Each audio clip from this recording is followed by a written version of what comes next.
Bella, terima kasih Pak Yeka. Assalamualaikum warahmatullahi wabarakatuh. Yang saya hormati, saya banggakan Pak Yeka Indra Vetika selaku pimpinan dan pengampu untuk wilayah Banten, eh, rekan-rekan media yang berbahagia. Terima kasih atas waktu dan kesempatannya. Mohon maaf waktunya terlambat 1 jam ya dari yang kita rencanakan. Baiklah, kami akan menyampaikan eh, laporan ya hasil pemeriksaan yang dilakukan oleh Ombudsman Republik Indonesia perwakilan Provinsi Banten terkait permasalahan marga laut di Kabupaten Tangerang yang merugikan perekonomian nelayan, petambak dan masyarakat sekitar. Eh, Lanjut, Bapak Ibu, sebagaimana kita ketahui, Ombudsman adalah lembaga pengawas pelayanan publik, di mana sesuai dengan undang-undang tugas kami berwenang melakukan pengawasan atas penyelenggaraan pelayanan publik yang dilakukan oleh penyelenggara negara dan pemerintahan, termasuk BUMN, BUMD, dan pemerintah daerah. Ya, dalam tugas dan wewenang Ombudsman itu salah satunya adalah inisiatif pemeriksaan atas prakarsa sendiri. Nah, untuk masalah ini meskipun kami mendapatkan aduan dari masyarakat, tapi karena berbagai pertimbangan akhirnya kami lakukan sebagai investigasi pemeriksaan atas prakarsa sendiri. Lanjut. Sesuai dengan Undang-Undang 25 tahun 2009, pelayanan publik itu meliputi pelayanan jasa, pelayanan administratif, dan pelayanan barang. Nah, pagar laut ini kami yakini adalah bentuk pelayanan publik. Kenapa? Karena ini terkait bagaimana akses para nelayan dalam memenuhi kehidupannya. Jadi dengan adanya pagar laut ini, maka terganggulah ya akses bagi masyarakat untuk mendapatkan kehidupannya, perekonomiannya, sehingga kita menganggap ini adalah terkait dengan pelayanan publik. Lanjut. Maladministrasi ini sendiri mungkin teman-teman sudah sering mendengar ya. Itu adalah perilaku perbuatan penyelenggara negara yang melawan hukum, melampaui wewenang, ya menggunakan wewenang untuk tujuan lain, kelalaian, pengabaian kewajiban yang menimbulkan kerugian material dan imaterial. Untuk kerugian itu sudah nyata, tentu sudah ada ya dari awal kita sudah sampaikan, nanti kami akan sampaikan juga. Tinggal kita sekarang memastikan bagaimana, apakah memang bentuk maladministrasinya ini terbukti apa tidak. Bapak Ibu, ya, awal laporan adalah 28 November dan 2 Desember 2024 kami mendapatkan informasi dari masyarakat tentang keberadaan pagar laut di Kecamatan Kronjo. Jauh sebelumnya sebenarnya kami sudah dapat juga informasi dari Dinas Kelautan dan Perikanan tentang adanya pagar laut di kawasan Kronjo yang memang sudah dihentikan juga sebelumnya oleh Dinas Kelautan dan Perikanan. Namun tanggal 28 November ini kami mendapatkan informasi ternyata masih ada. Sehingga tanggal 5 Desember 2024 kita bersama Bapak Eka Indra Petika melakukan kunjungan lapangan dan melakukan pengecekan atas keberadaan pagar laut yang memang masih ada. Dan semua saya yakin teman-teman sudah tahu. Lanjut. Proses pemeriksaannya, kami melakukan pemeriksaan perundang-undangan, salinan dokumen, 2 kali kunjungan lapangan, ya, lalu mengundang keterangan ahli dari Pusat Kajian Laut Sumber Daya Pesisir dan Lautan IPB, lalu hampir semua pihak sudah kami undang, ya, semua pihak yang terkait dan terlapor sudah kami undang dari DKP Provinsi Banten, Kemenko Perekonomian, KKP, Atar BPN, KLH, BI, Kanwil BPN Banten, dan Kantah Kabupaten Tangerang. Baik apakah undangan itu memang pemeriksaan di tempat atau kunjungan bersama di lapangan. Ya, dua-duanya atau sebagian di antaranya sudah diikuti oleh para pihak tersebut. Lanjut. Nah, berdasarkan perhitungan kami, ya, ini minimal kerugian yang dialami oleh hampir 4.000 nelayan itu mencapai sekurang-kurangnya 24 miliar. Sekurang-kurangnya. Karena ada berbagai asumsi itu dari jumlah bahan bakar yang bertambah antara 4 sampai 6 liter solar per hari dengan beberapa nelayan yang kita harap itu mewakili ya dari kerugian yang dialami oleh nelayan. Lanjut. Nah, eh, lanjut. Sebelum itu, oke. Temuan pendapat. Pertama adalah kami menyatakan bahwa memang ada maladministrasi. Ya, kami mengapresiasi upaya yang sudah dilakukan DKP di saat mendapatkan laporan masyarakat, langsung melakukan kunjungan lapangan, melakukan penghentian di saat panjangnya masih 10 kilometer, berkoordinasi dengan KKP, ya, tapi membutuhkan waktu yang cukup lama sampai dengan 22 Januari kemarin baru lakukan pembongkaran. Dengan kami memahami dengan segala keterbatasannya, baik dari sisi sumber daya dan segala macam, KKP sudah berupaya. Tapi upaya itu ternyata belum maksimal dengan kenyataan bahwa membutuhkan waktu yang lama untuk pembongkaran dan panjang yang semakin bertambah dibanding saat dihentikan. Untuk itu kita meminta agar DKP mengkoordinir, mendorong, menuntaskan penertiban pembongkaran pagar laut yang saat ini masih tersisa. Informasi terakhir kan sekitar 11 kilometer ya. Agar dituntaskan, diselesaikan. Yang kedua, berkoordinasi dengan pihak terkait dua atau KKP maupun aparat penegak hukum untuk menindaklanjuti adanya indikasi pemanfaatan ruang laut baik secara administratif maupun pidana sebagai salah satu upaya penegakan hukum pencegahan serta pemberian efek jera. Kita juga memahami bahwa fungsi pengawasan wilayah tidak hanya DKP tapi juga ada instansi vertikal dan instansi pusat lainnya yang memiliki tugas di sana. Tapi bagaimanapun sesuai dengan undang-undang ya bahwa 12 mil laut itu memang merupakan tanggung jawab wewenang dari kelolaan dari pemerintahan daerah. Lanjut. Yang kedua, kita meyakini ada indikasi yang kuat bahwa keberadaan pagar laut ini adalah dalam rangka upaya menguasai ruang laut. Ya, adanya dokumen yang menunjukkan adanya permintaan atau upaya penguasaan ruang laut di mana 370 hektar awalnya diajukan di daerah Kohot yang sebagian sudah terbit atau seluruhnya sudah terbit. Kami tidak bisa membandingkan dengan 263 bidang yang sudah terbit dan 50 yang sudah dicabut. Tapi pengajuan itu 370 hektar. Nah, pihak yang sama atau lembaga yang sama yang mengajukan itu mengajukan kembali seluas 1.415 atau hampir 1.500 hektar yang itu berdasarkan peta yang diberikan ya itu ujung terluarnya yang mereka ajukan itu sama persis dengan pagar laut. Jadi yang digambar itu yang ya peta ini dari BIG. Jadi peta ini dari BIG kita mendapatkan dokumen pengajuan untuk haknya permintaan itu, lalu kita minta di overlay oleh BIG dan muncul bahwa yang garis terluarnya sama persis dengan garis pagar laut. Sehingga kita meyakini bahwa itu adalah munculnya pagar laut ini memiliki korelasi yang sangat kuat dengan pengajuan hak di laut. Ya, yang modusnya adalah bagaimana menaikkan status girik menjadi tanah, sama seperti yang terjadi di Kohot. Pak Badli dipertegas lagi bahwa pengajuan yang 1.415 itu adalah yang diarsir garis pink itu bukan? Ya, yang diarsir itu pada daerah itu adalah daerah yang diajukan dan itu sama persis dengan daerah pagar laut. Jadi batas ujungnya itu adalah yang berwarna pink itu. Nah itu adalah batas bagian terluar dari pagar laut. Nah, dan itu jadi pengajuannya itu sama persis dengan pagar laut. Ya, salah satu suratnya menyatakan bahwa guna mengidentifikasi kepemilikan pertama, artinya adalah pengajuan girik menjadi hak, maka mereka akan membangun secara tradisional sekatan-sekatan berupa cerucuk dari bambu.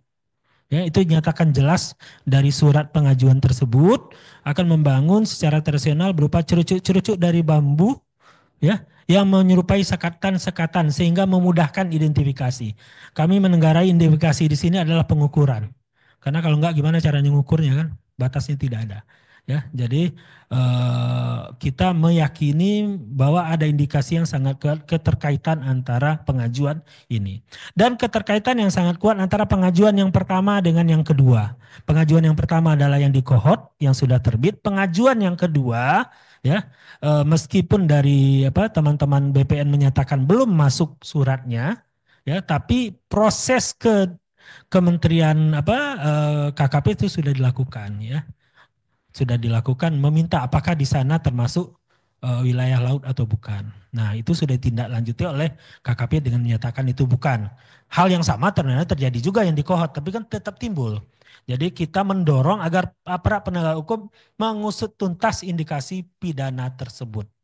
Ya, ini indikasinya, dan tentu saja terkait dengan pengajuan perizinan dan segala macam itu tentu harus didalami lagi. Ya, karena ini melibatkan 16 desa dari 6 kecamatan yang mengajukan surat untuk dilakukannya pengukuran dan pemastian apakah itu memang dilakukan ada di area laut atau bukan. Nah, kami juga mencatat ada beberapa indikasi pidana yang lainnya. Yang pertama, sebagaimana kita tahu, itu pagar tidak berizin, ya, potensi dampak terhadap lingkungan, gangguan ketertiban umum, kerugian masyarakat yang kami perkirakan minimal adalah sebesar 244 miliar, adanya upaya penguasaan ruang laut yang dibuktikan dengan beberapa dokumen yang kita peroleh, dan adanya peredaran 2 surat yang diduga palsu yang digunakan untuk mendukung upaya, ya, pengajuan mendapatkan wilayah ruang laut tersebut. Ya, jadi kita berharap dan berkeyakinan ini indikasi kuatnya pagar laut itu motifnya adalah penguasaan ruang laut. Ya, makanya jangan sampai yang 1.500 itu tetap ditindaklanjuti, ya, sehingga terulang lagi kejadian yang di Kohot. Terus, dan yang berikutnya adalah bahwa berdasarkan hasil pemeriksaan, Ombudsman berpendapat bahwa eh, pagar laut tersebut berada di 5 kecamatan dari 6 kecamatan yang ada PSN-nya. Jadi berada di luar, di depannya, ya, wilayahnya. Sehingga PSN, pagar laut, dan PIK menjadi satu isu yang berkelindan, bercampur baur. Nah, kita mendapatkan pengakuan dari nelayan, dari masyarakat di saat kita bicara ini pagar, mereka berkeyakinan ini semua berkaitan. Kenapa? Karena kami melihat ada ketidakjelasan, kesimpang siuran informasi di masyarakat. Untuk itu kita mendorong bahwa perlu dilakukan evaluasi terhadap PSN-nya, khususnya terkait dengan, ya, kejelasan informasi, bahkan sampai sekarang lokasinya dimanapun itu masih jadi perbincangan. Sehingga di awal itu selalu jadi pertanyaan, ini pagar laut ada di PSN atau bukan? Karena nggak jelas, ya, di masyarakat PSN-nya ada di mana. Ya. Karena dampak berkelindannya informasi yang tidak jelas, akhirnya dimanfaatkan oleh oknum-oknum yang tidak bertanggung jawab, yang memuluskan, ya, apapun upaya-upaya yang tidak sesuai dengan semestinya yang berada di sekitar wilayah tersebut. Ya. Sehingga kita mendorong perlunya evaluasi terhadap PSN serta upaya untuk menyampaikan secara jelas kepada publik informasi yang lengkap, ya, sehingga tidak terjadi lagi penyalahgunaan yang akhirnya, ya, membuat entitas PSN itu menjadi negatif, ya, kesannya menjadi negatif, tidak sesuai tentu saja semestinya proyek pemerintah sebagian mestinya. Oke. Demikian ada 3 hal utama yang ingin kami sampaikan. Yang pertama adalah tadi bahwa kita memang dugaan maladministrasinya itu ada, tindakan korektif yang kita sampaikan adalah penuntasan, pencabutan, dan upaya untuk berkoordinasi dengan pihak terkait. Yang kedua adalah terkait dengan pidananya. Ya, kita minta para penegak hukum untuk segera mungkin masuk dan membuktikan bahwa ada indikasi pidana, khususnya terkait dengan status tanah, di mana kami meyakini ada keterkaitan yang sangat kuat antara pagar laut dengan upaya penguasaan ruang laut, ya, di mana ada 2 kali upaya. Upaya yang pertama adalah 370 hektar yang berhasil menjadi 263 bidang SHGB yang saat ini 50 sudah dicabut, dan ada upaya 1.400-an, hampir 1.500 hektar lagi pada lokasi yang berhimpitan dengan pagar laut. Dan yang terakhir, kita melihat bahwa di lapangan ini semua sudah berkelindan, ya, bercampur aduk antara PSN, PIK 2, dan pagar laut. Untuk itu kita minta agar itu dievaluasi, memberikan kejelasan kepada masyarakat. Nah, hal-hal ini tentu saja tidak semuanya berada di kewenangan kami. Kami mendorong agar semua pihak yang terkait, termasuk juga aparat penegak hukum, untuk dapat bekerja sama menyelesaikan permasalahan tersebut. Demikian saja. Wabillahi taufiq wal hidayah. Assalamualaikum warahmatullahi wabarakatuh. Tes, oke. Ini investigasi ini dimulai tanggal berapa? 19 Desember. Berarti sekarang tanggal berapa? Pak, 3 ya? 3, lupa waktu. 3 Februari. Berapa hari kerja ini berarti dituntaskan? Ya. 1 bulan hari kerja kelihatannya ya. 1 bulan hari kerja diselesaikan. Dan ini waktu yang sangat singkat di tengah-tengah harapan masyarakat yang cukup besar terhadap penuntasan kasus ini. Jadi kawan-kawan tadi sudah dilihat disaksikan sendiri bahwa temuan-temuan dari yang telah dilakukan dari investigasi atas prakarsa sendiri yang dilakukan oleh Ombudsman Republik Indonesia Kantor Perwakilan Provinsi Banten. Jadi intinya tadi ada maladministrasi dalam rangka pengawasan wilayah laut yang dilakukan oleh Dinas Kelautan Perikanan Provinsi Banten. Yang kedua juga tadi disebutkan bahwa terdapatnya temuan bahwa status hak atas tanah yang dari pagar laut itu terindikasi untuk menguasai hak atas tanah. Nah, karena bukan hanya persoalan di Kohot yang sebanyak 263 bidang tanah, tetapi juga sudah ada pengajuan terkait dengan 1.415 bidang tanah dari 1.415 hektar dari 16 desa di 6 kecamatan yang ternyata menurut keterangan dari BG setelah di-overlaykan persis sama dengan adanya pagar laut ini. Selain itu, Ombudsman Perwakilan Banten juga menemukan adanya 6 indikasi pelanggaran pidana yang nanti ini didorong agar APH bisa segera menindaklanjutinya.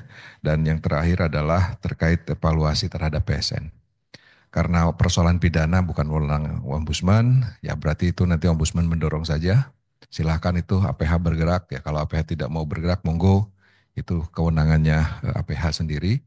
Terus kalau terkait PSN, karena itu bukan kewenangan perwakilan, nanti kami akan berkoordinasi dengan seluruh jajaran anggota Ombudsman Republik Indonesia, 8 orang lagi, apakah PSN, evaluasi PSN ini nanti akan ditindaklanjuti. Termasuk juga terkait dengan status hak atas tanahnya. Apakah nanti akan menjadi investigasi susulan dari Ombudsman Pusat. Nah, mungkin informasinya akan disampaikan bisa saja seminggu 2 minggu yang akan datang. Karena mekanismenya harus dimusyawarahkan dalam rapat pleno antar pimpinan. Jadi kawan-kawan media itu saja yang bisa disampaikan dalam acara kali ini. Terima kasih atas perhatiannya. Wabillahi taufiq wal hidayah. Wassalamualaikum warahmatullahi taala wabarakatuh.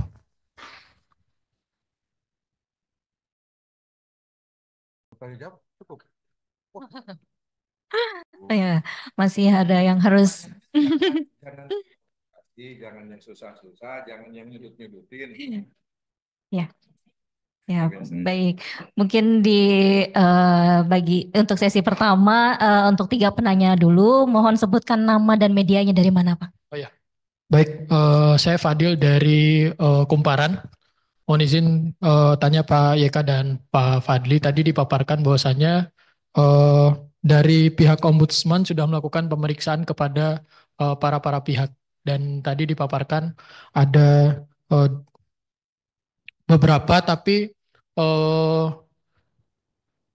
tidak ada terlihat atau mungkin tidak ada dipaparkan bahwasannya ada melakukan pemeriksaan terhadap kepala desa yang berada di kawasan pagar laut itu. Apakah memang Ombudsman tidak melakukan pemeriksaan terhadap? Oh, langsung jawab saja.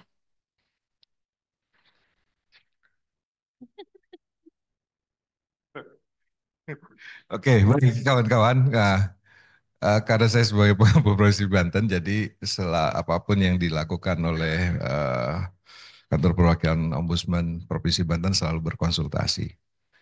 Dan memang kami tidak sampai masuk ke arah sana. Jadi kami tidak melakukan pemeriksaan terhadap Kepala Desa Kohot. Mengapa demikian? Karena framing yang kami hasilkan dari berbagai permintaan keterangan itu masuknya ke arah pidana. Itu masuknya ke arah pidana, dan untuk masuk ke arah sana, ombudsman tidak berwenang. Walaupun kan itu ada prosedur ya, tapi ujung-ujungnya nanti akan melanggar pidana. Oleh karena itu nanti ini di dalam poin 6 ya, ada 6 hal kan yang terindikasi pidana. Salah satunya itu adalah terkait dengan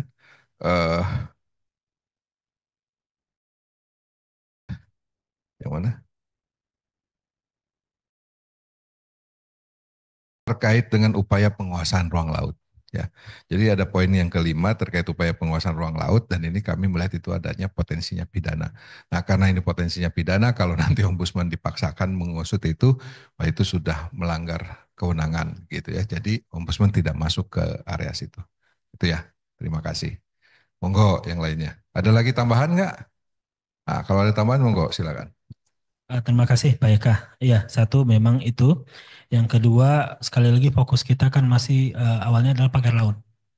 Sedangkan itu sebenarnya lebih lari kepada penguasa ruang. Ya, dengan adanya beberapa surat dari kepala desa itu kan. Nah, itu nanti kaitannya bukan dengan pagarnya, tapi lebih kepada penguasa ruangnya. Demikian. Terima kasih. Ya, Assalamualaikum Pak YK. Jihan Pak dari Tempo. Pak, tadi menegaskan saja soal, tadi kan ada maladministrasi gitu Pak ya, dari pihak KKP Banten lah. Itu yang dimaksud murni kelalaian pengawasan atau bagaimana? Terus yang kedua, dari Ombudsman sendiri, apakah mengetahui siapa sih yang masang pagar seluas 30 km itu?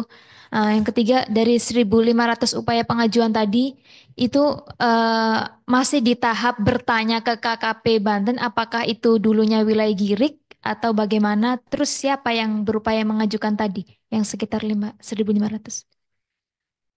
Oh, serius ini Pak. Terima kasih. 3 tadi ya. Saya kalau banyak begini saya suka lupa. Nomor 1 dulu apa? Oh ya, oke. Ya, ya, oke. Terkait DKP. Pertama adalah sesuai dengan undang-undang pemerintahan daerah ya. Wilayah 12 mil itu adalah wewenang pemerintah daerah. Yang kedua sesuai dengan peraturan tentang SOTK itu penanggung jawabnya adalah Dinas Kelautan dan Perikanan. Nah, kita melihat bahwa memang fungsi pengawasan adalah bagian dari fungsi dari Dinas Kelautan dan Perikanan. Kita menyadari ya di saat DKP menerima informasi ini sudah melakukan upaya dan kami mengapresiasi itu juga, gitu ya. Namun kan sampai dengan selesainya, bahkan sampai sekarang kan belum selesai ya. Itu permasalahan pagar ini dari awal aduan sampai hari ini yang jelas jumlahnya bertambah, waktunya cukup panjang. Dari sudut itu makanya kita melihat bahwa masih perlu ya adanya maladministrasi di sana karena memang butuh waktu dan itu memang tanggung jawab mereka. Yang kedua adalah informasi ini dengan didapatkan dari masyarakat ya. Jadi sedangkan pengawasan itu memang adalah tanggung jawab dari DKP, salah satu di antaranya. Nah, ada fungsi KKP di sana, ya tentu saja. Mungkin ada juga tugas dari instansi lain yang juga bertanggung jawab melakukan pengawasan. Tapi terkait dengan aduan nelayan yang terdampak langsung oleh pagar laut ini, kami meyakini ada kelalaian dari DKP, minimal menindaklanjutinya membutuhkan waktu yang sangat lama sehingga berkepanjangan lah, bahkan bertambah panjang lah pagar laut itu yang awalnya cuma 7 sampai 10 km menjadi 30 km dan membutuhkan waktu 4,5 bulan ya sampai kemarin di tanggal 22 Januari dilakukan pencabutan. Itu yang pertama. Yang kedua apa tadi? Hah? Ada upaya. KKP melaporkan kepada DKP, melakukan patroli.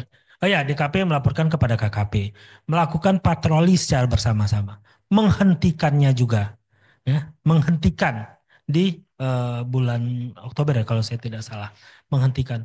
Tapi kenyataannya kan satu, itu bertambah panjang. Yang kedua, penyelesaiannya karena bertambah panjang akhirnya kan menjadi bertambah berat. Ya, di sisi situ kita melihat bahwa ada maladministrasinya di sana. 7 sampai 10 kilo aja. Eh, kita tidak bisa menyatakan apa. Yang jelas ada upaya sudah, tadi tidak maksimal sehingga sampai sekarang akhirnya menjadi membutuhkan waktu yang sangat lama. Kita pahami Mbak ya, itu tidak sama dengan di darat ya, yang bisa di stop lalu ditaruh satu orang pengawas di sana gitu ya, 24 jam atau. Ini kan di laut ya, bisa dipasang di mana saja, sehingga memang pengawasan di laut ini membutuhkan peran peserta dari semua pihak. Tapi penanggung jawabnya sesuai dengan undang-undang ya, terkait dengan ini tentu saja adalah DKP. Ya, nomor 2 terkait. Nah. Oh ya, sekali lagi fokus kami adalah terkait dengan pelayanan publiknya. Ya, Ombudsman fokusnya adalah pelayanan publiknya. Sehingga dari sisi ini sebenarnya fokus kita adalah satu bagaimana pagar itu cepat dicabut sehingga masyarakat dapat melaksanakan tugas dan fungsi yang baik. Yang kedua, bagaimana peran dari penyelenggara negara dalam melaksanakan tugas dan kewajibannya. Nah, kita menemukan indikasi ya, dan semua dokumen-dokumen tersebut sudah kita serahkan juga, termasuk pertimbangan-pertimbangan itu sudah kita sampaikan juga kepada teman-teman dari DKP dan KKP ya, PSDK ya, ya pengawas. Nah, tinggal ditindaklanjuti. Ya tentu saja mereka punya mekanisme tersendiri ya terkait dengan itu. Tapi indikasi tersebut telah kami sampaikan bahwa ada indikasi yang sangat kuat dengan ini, ada pengajuan ini, ada dokumen begini-begini. Nah, silakan ditindaklanjuti. Ya, itu bukan lagi ranahnya Ombudsman untuk menindaklanjuti. Ya, indikasinya ada upaya pengajuan di wilayah pagar laut yang di overlay itu sangat mirip, yang suratnya juga menyatakan akan membangun ya bangunan tradisional berupa cerucuk gitu kan. Nah, kan itu udah jelas itu di situ. Ya tinggal untuk mereka tindak lanjuti saja. Ya. Apa tadi yang ketiga?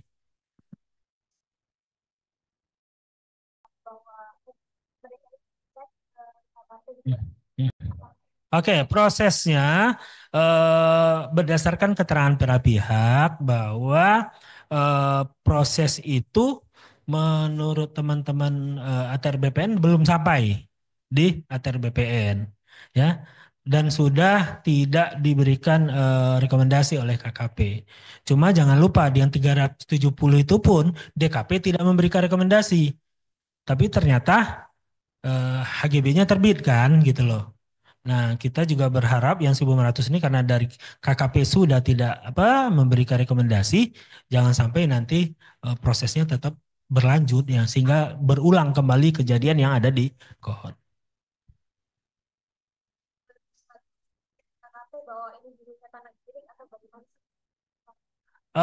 Ya, ingin mereka menyampaikan bahwa ini dulu adalah girik, ada dengan segala pertimbangan macam-macam ya.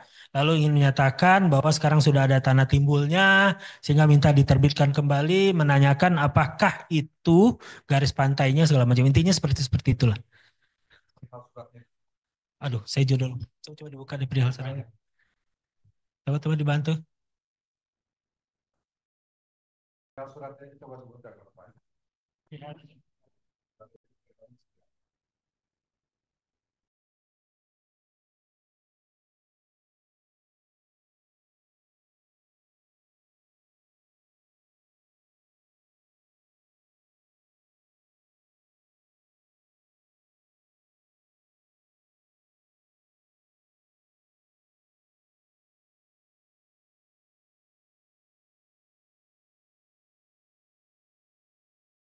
Permohonan informasi batas administrasi wilayah. Informasi batas administrasi wilayah. Adanya permohonan informasi batas wilayah Hmm. ini sekitar 1.400. Iya. Enggak, dia udah tahu kok. Cuma nanya-nanya aja.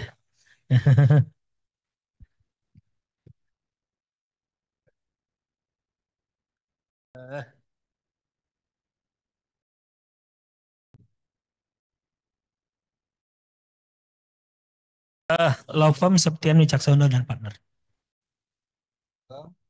Septian Wicaksono dan partner. Septian Wicaksono dan partner. Jadi sudah ada upaya untuk mengarah dan yang di 1415 hektar itu sama dengan wilayah pagar laut ya. Itu baru dugaan ya, dugaan adanya. Jadi pemagaran laut itu mau buat apa sih di pagar laut? Nah, kami menduga bahwa pemagaran laut itu ada hubungannya dengan status hak atas tanah di sekitar itu. Nah, buktinya salah satu itu. Satu lagi surat permohonan arahan dari PT Solisindo Teknik Indonesia. Ya, Solisindo Teknik Indonesia.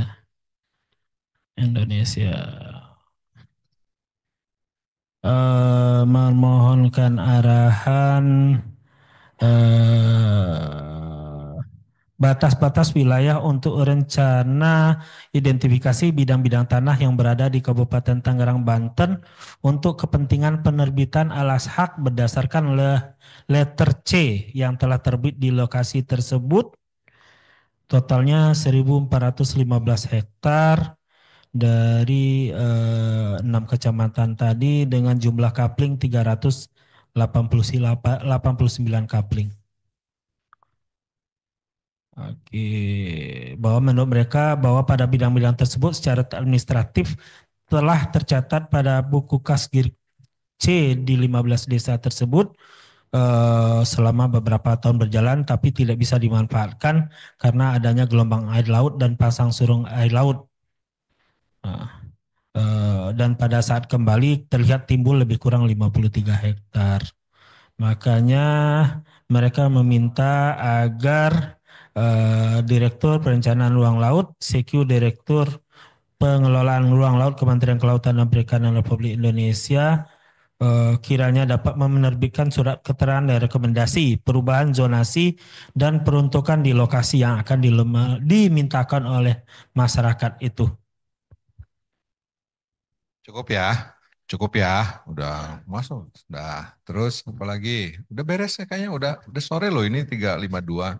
Saatnya pulang. Izin Bapak-Bapak sekalian, Edwin dari Kompas TV, mungkin ada beberapa hal. Yang pertama terkait dengan tenggat. Tadi disebutkan 1-2 minggu untuk keputusan apakah investigasi akan dilanjutkan lagi setelah itu. Nah, itu ada tenggat gak yang diberikan kepada DKP kalau dalam konteks ini gitu. Lalu yang kedua, akankah nantinya ada dinas lain yang kita tahu ada dinas pertanahan di sana yang mungkin juga memunculkan indikasi gitu, dapat begitu banyak laporan. Mungkin dua itu dulu Bapak. Terima kasih. Baik, yang jelas kalau perihal tindakan korektif dari Ombudsman itu diberi waktu 30 hari untuk melaksanakan. Nah, 30 hari itu adalah bisa dalam bentuk perencanaan, bisa nanti dalam bentuk pelaksanaan. Artinya memang bahwa Ombudsman mendorong agar pembongkaran pagar laut itu betul-betul tuntas. Nah, yang kedua, apakah ini akan ada investigasi susulan? Yang jelas pasti akan ada investigasi susulan, ya. Yang pertama tentunya Ombudsman Pusat akan mempertimbangkan hasil dari hasil dari investigasi yang dilakukan oleh kantor perwakilan Banten ini. Nah, namun apa nanti akan ditindaklanjuti? Tentunya saya nggak bisa bicara sekarang karena ada mekanismenya di internal dulu agar ini bisa disampaikan nanti ke publik. Dan mudah-mudahan apapun itu semoga ini mendorong terhadap perintah Presiden untuk mengusut persoalan ini setuntas-tuntasnya. Nah, tentunya di Ombudsman ini, di kami ini ada bidang-bidangnya nanti siapa, apakah ini nanti yang akan mengampu persoalan ini adalah yang di sektor kelautan atau di sektor pertanahan. Nah, ini nanti tentunya yang akan ditindaklanjuti lebih dalam lagi. Kan yang jelas hasil dari investigasi oleh kantor perwakilan Ombudsman Provinsi Banten ini merupakan menjadikan masukan kepada kantor pusat untuk menindaklanjuti di kemudian hari. Namun demikian, hal ini juga tidak menutup kemungkinan persoalan-persoalan lokus yang memang ada di Provinsi Banten bisa juga ditindaklanjuti. Misalnya terkait status hak atas tanah di Desa Kohot. Itu bisa juga gitu ya ditindaklanjuti. Tentunya ini harus ada koordinasi. Yang jelas kemarin kan posisi Ombudsman hanya agar pagar laut itu dibongkar agar nelayan bisa bekerja. Itu dulu lah dorongannya. Nah yang kedua ini tentunya dalam rangka proses pengusutan. Begitu. Oke. Cukup ya? Cukup? Cukup. Ya. Oh boleh. Udah siang.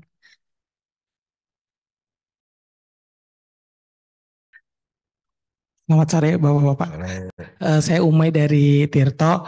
Tadi kan dari Ombudsman ada permintaan untuk dari PSN menjelaskan lebih jelas gitu ya mengenai Bukan maksudnya gimana itu, tuh Pak yang soal PSN. Maksudnya itu hasil ini akan merekomendasikan, jadi dari Ombudsman Perwakilan Banten merekomendasikan kepada pusat agar melakukan evaluasi terkait dengan PSN. Gitu.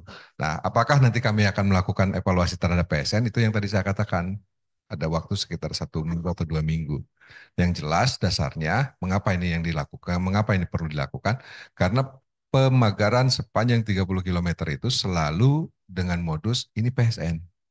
Gitu. Nah, tentu ini menjadi ajang masuknya untuk mengevaluasi. Nah, tentunya ini menjadi PR nih sekarang bagi Ombudsman Pusat. Mau nggak masuk ke untuk mengevaluasi PSN ini? Gitu. Nah, tunggu waktulah 1 atau 2 minggu, sabar. Ya, nanti akan dikirimkan ke berbagai stakeholder secara lengkap, termasuk ke Menko Perekonomian, nggak apa-apa, termasuk kepada aparat penegak hukum, termasuk ke KKP-nya, itu. Kalau laporan resmi terhadap pusat pasti ya, pasti itu sudah ban berjalan. Nah, nanti tinggal kami menindaklanjutinya nih, pusat. Nah, Banten kan sudah leading cepat untuk merespon terhadap permasalahan ini. Nah, tinggal nanti Ombudsman Pusat apakah mau cepat juga membantu dalam proses pengusutan dengan tadi penekanannya untuk melihat terkait proses hak atas tanah itu. Apakah betul ada penguasaan seperti itu? Nah, prosedur mana yang dilanggar dan juga terkait evaluasi PSN-nya. Ini merupakan pintu gerbang yang bagus sekali untuk mengevaluasi PSN. Nah, ini nanti tentunya kewenangan dari 9 pimpinan ini mudah-mudahan bisa ada informasi sekitar 1 atau 2 minggu ke depan. Ya. Terima kasih. Selesai ya? Cukup ya. Yuk, terima kasih. Baik, terima kasih Pak Yeka, Pak Fadli atas paparannya. Terima kasih teman-teman media atas kehadirannya. Mudah-mudahan hasil investigasi ini juga dapat bermanfaat untuk masyarakat banyak. Saya pamit. Wassalamualaikum warahmatullahi wabarakatuh.